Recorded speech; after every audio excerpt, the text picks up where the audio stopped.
Hi everyone. Well, it's hard to know where to stop and start, isn't it? There's so much going on an hourly basis. And I was thinking about doing an updated reading on Avernatti, which I will do Stormy Daniels' lawyer. But there's also Emmet Flood, who's something. So that made me think I'm going to do this just about the legal eagles. See what's happening with Trump's legal stuff. That's not to mention the Giuliani fiasco that has played out. So this is just a little multi-part reading, and I'm going to start. Oops, haven't got a question, so I won't count that. I'm going to start with Emmet Flood. Is that his name? It sounds so much like Elmer Fudd, as one viewer pointed out. It's hard to take him seriously, but apparently he is a very serious animal. And he, of all the teams so far, is the most experienced.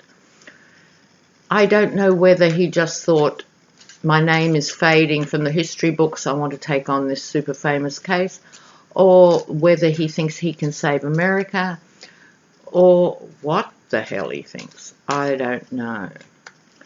So let's have a quick look at Emmet Flood. Okay, Emmet Flood and Trump. Emmet Flood. How long will he ask is usually the first question, but we'll just see what the cards say generally. Okay. One viewer complained they didn't see me put down the first card. Here's the first card. What is it? The Knight of Swords. Aha. Interesting for him. Okay. Well, Emmet, he's fired up by this case. He's fired up by the Trump scenario. I don't think this means he thinks Trump is being wronged by the world, but he does feel very strongly in his own right about the issues here. He might feel that Trump is in such deep shit he needs a senior player on his side. It's hard to pick his motivation at this stage, but as you can see, the galloping horse, he's got the energy, and that's both the physical energy and the intellectual energy to take this on. He understands he's going into the teeth of a storm.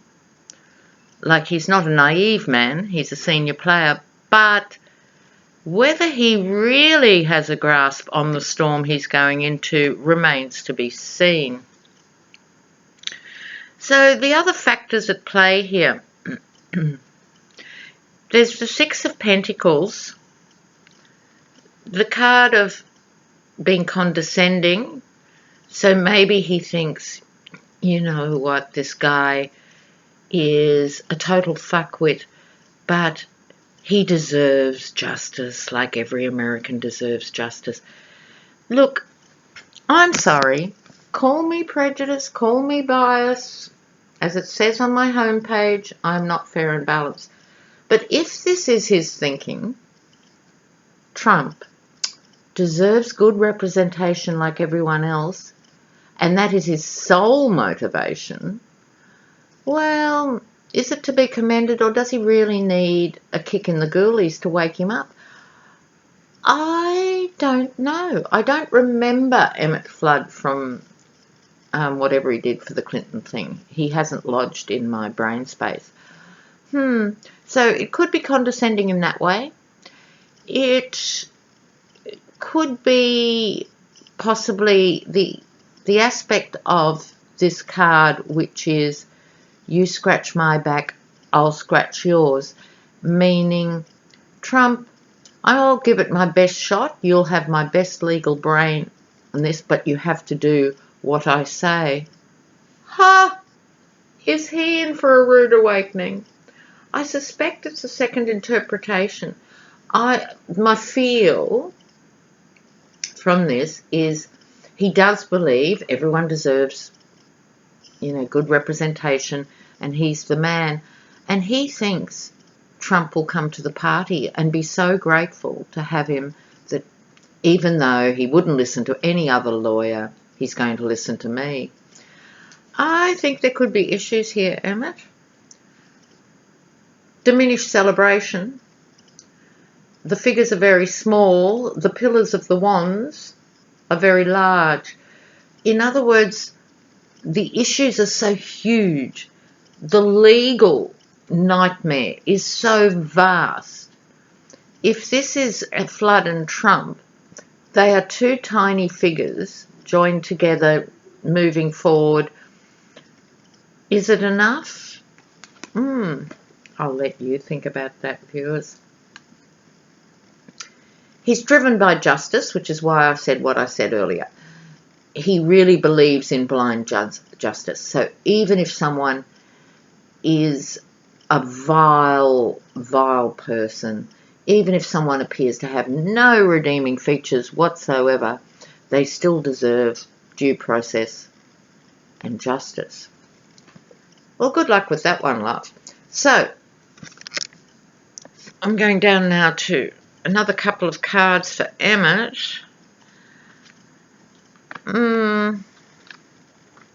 Okay, so ever so quickly, because I want to get on to Avernatti. The King of Swords, Mullah. He's going up against Mullah. He knows this, obviously. Maybe to him it's an intellectual challenge to go up against someone who is as well versed in the prosecution of money stuff as Mullah. Maybe he's thinking more about the obstruction of justice things so he can make a difference. In any event, he's going to very quickly feel embattled himself. I take, in this case, this figure to be Emmet Flood, and these wands, more dramas, more court cases, much more than he can deal with. He's going to feel very embattled, and he's servicing the King of Pentacles. The King of Pentacles traditionally is the very rich man, the very greedy man, but as we've discussed in other videos and in the comments, fewer and fewer people are convinced Trump's actually got money. He could be very worried about being paid, and he should. I mean, I don't think he's sweating on, will he be able to afford another dinner out. He obviously doesn't need the money as such, unless he's got a gambling problem or something else we don't know about. He's not short of money, so this is more likely to be Trump. And I think this is what he's going to be up against. Right, not only the legal issues, but he's up against this guy who fails to appreciate how serious the problems are. Although I would take this opportunity to say, dear viewers, I think it's beginning to dawn on the trumpet. I think it's beginning to sink in to his feeble Coke, and I don't mean that as the drug, I mean it as the drink. If you drink that much Coke a day, that would have to give you as much brain damage as an ounce of Coke.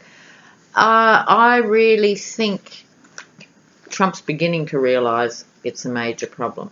Now, as far as Emmet Flood goes from that, I think he's a bit ego-driven. He has an altruistic motive, which is everyone deserves justice, which is very commendable. Whether he'll stay or not, we'll wait and see. All right, so now I'm going to move on to Stormy Daniels' lawyer, Michael Avernatti. He's rapidly becoming a household name. Oops.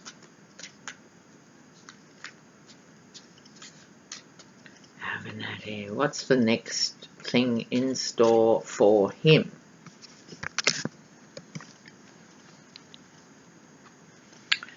Okadoka. Ooh. I'm going to do a slightly different thing for him. Okay. This isn't all roses, interestingly enough, for him. Look, he took on this case knowing it would have a colossal profile. And he thought, how can I milk this? What's in it for me? I'm not condemning him for that. He's a young up-and-coming attorney. It's, I'm sure, how most of them think.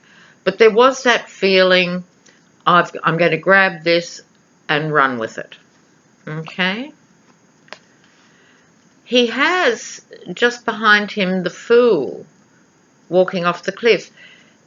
This is not exactly what you'd want to see in relation to this. He could have bitten off more than he can chew at this stage, right? He has got the Fool card. The Fool, of course, for those of you learning tarot, can also be highly evolved. But I think next to this other card, I'm seeing it more in its sort of lay meaning, which is he might have been a little bit foolish to take this on and think it's as straightforward as it is. This isn't to say he isn't going to win the case. It's simply it might be harder than he thinks. He's very charming. This is interpersonal relations. So he interviews well. He is charming. He's not one of those sort of Doberman attorneys that, you know, strikes fear in your heart when you look at him. He's not like Gary Cohn or whatever his name is, Roy Cohn, Trump's toe cutter that he had for years and years and years. He's not that sort of lawyer. He's very personable. Right, on top of his reading, the Ace of Pentacles, which is a major opportunity for him. This is major. It will make his name. It will also make him a colossal amount of money eventually, because I suspect he might be pro bono as we speak. Does anyone know whether he's being paid or it's an all or nothing thing? If she wins, he wins. Let me know. But as I often say, it can be fool's gold. It can be money that's actually not worth the anguish and the heartache that's involved. So given that he's got the Fool and fool's gold, my advice to Michael Avernatti, if he was coming to my place this evening, would be maybe slow down. Remember, he's moving out of his apprenticeship. He can't call on a great deal of experience that he's had on his own as lead attorney. He was intern to someone hugely famous. Again, viewers, I depend on you. Who did he study with when he was learning stuff? Someone hugely famous who also says he is a genius and he's really got what it takes and he has huge talent. He's done the work. He's no longer an apprentice. He is striking out on his own. So let's have a look what's coming up. Okay, what he's got to keep in mind is he's not the main feature, or shouldn't be the main feature. This is about group work. The strength of this case, the Stormy Daniels case, and it's more than one issue. There are many legs to this case. You know, there's her being paid and how she was paid. There was her being intimidated and how she was intimidated. There's ongoingly how she's going to handle press and public and so forth. He needs other people involved, and I think he's a bit of a show pony in himself, and he needs to bring good people on board. People of high caliber. If you look at this card, it's about very high quality work. Two people are coming to the Master Mason. He needs to, it's right next to the Apprentice card. He needs to take advice from senior attorneys once again. Even though he's finished his apprenticeship, and he's done a great job so far of putting this out there, He still needs the advice of the senior players, and he needs good people around him. The other reason I say that is because this is temperance. Pulling back a bit. He will get the best result if he doesn't actually say yes to every single engagement. In other words, sometimes it can be more potent to appear occasionally instead of absolutely any media outlet who asks you, off you go. That's time away from building your case. So my advice, Michael, are you listening? It's Auntie Lena. My advice would be slow down on the public appearances.